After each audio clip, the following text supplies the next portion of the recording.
Bonjour tout le monde, c'est Mika. Avant de commencer cette vidéo, je voudrais vous présenter mes excuses, car dans la vidéo d'hier, il y a une faute dans le nom de la ville de Biscarrosse, qui s'écrit en réalité avec 2 R.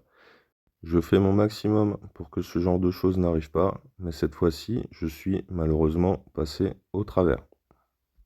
L'étape d'aujourd'hui, c'était 65 km globalement plat, entre Biscarrosse avec 2 R donc, et Saint-Julien-en-Born avec un seul R.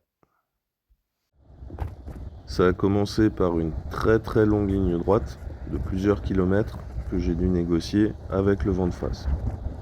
Il faut savoir que depuis Royan, je suis le tracé de l'Eurovélo 1, la Vélodyssée, et que donc tout le trajet est équipé en piste cyclable sécurisée et c'est extrêmement agréable pour rouler.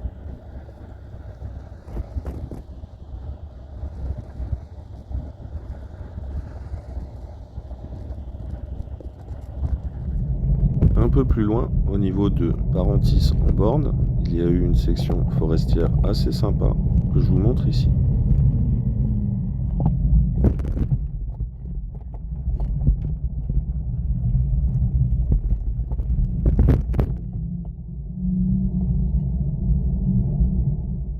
Puis ça a continué le long d'une grande route, comme au début de l'étape.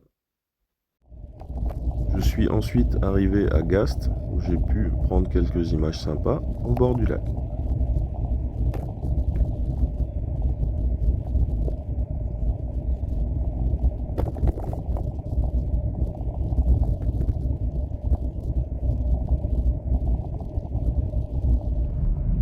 À présent, un petit extrait vidéo de mon passage dans les quartiers résidentiels de Sainte-Eulalie-en-Born.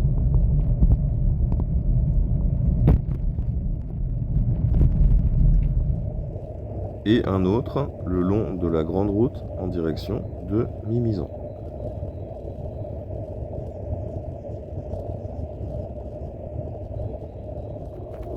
J'ai à nouveau eu une section vallonnée entre Mimizan et Mimizan-Plage, comme ça avait été le cas à Biscarrosse, même si ici c'était beaucoup moins méchant.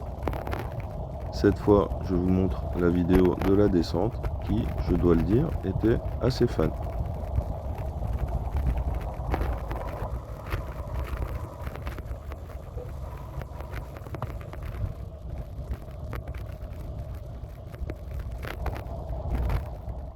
Ça m'a ouvert l'appétit pour la pause de midi que j'ai faite ici, à Mimizan-Plage, devant l'océan, par un grand ciel bleu et 25 degrés.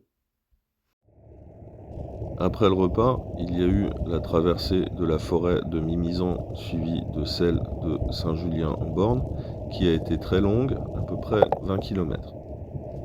C'était assez compliqué car le vent s'est à nouveau levé, cette fois assez fortement et car je l'avais souvent de face. De plus, il y a eu beaucoup de micro-dénivelés qui cassaient le rythme, comme ça avait été le cas au niveau du Porge, le long de la côte avant le bassin d'Arcachon.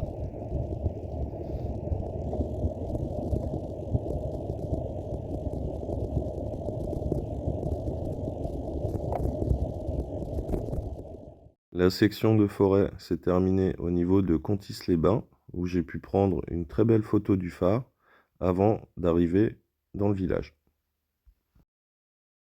Après les derniers kilomètres, j'ai fini par arriver à Saint-Julien-en-Born. J'ai une nouvelle fois décidé de dormir dans du dur, puisque la météo prévoyait des fortes rafales de vent et des orages.